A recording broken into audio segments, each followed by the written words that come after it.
కలుపుకోవాలి. చపాతీలో కానీ వైట్ రైస్లో కానీ టేస్ట్ బాగుంటుంది. కర్రీ కంప్లీట్ అయినట్టే.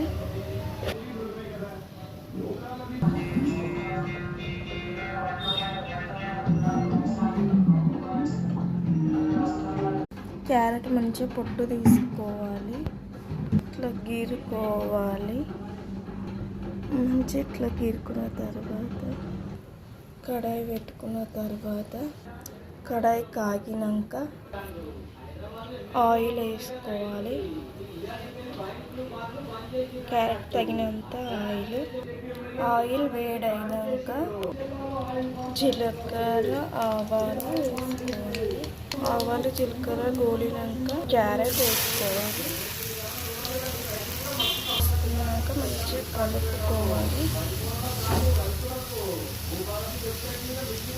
మంచిగా నీట్గా కలుపుకున్నాక క్యారెట్ మాడకుండా ఆవిరి పెట్టుకోవాలి. ఇలా ఆవిరి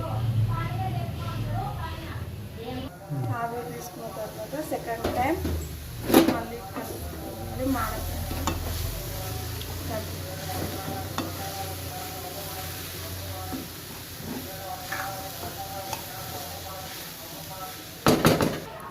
క్యారెట్ పచ్చి స్మెల్ అంతా పోయే వరకు ఉంచుకోవాలి.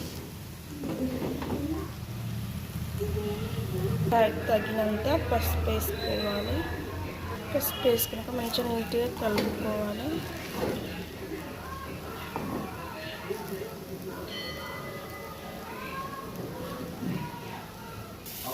క్యారెట్ తగినంత కారం వేసుకోవాలి. నెక్స్ట్ కలుపుకోవాలి. మంచిగా కలుపుకోవాలి. చపాతీలో కానీ వైట్ రైస్లో కానీ టేస్ట్ బాగుంటుంది. కర్రీ కంప్లీట్ అయినట్టే.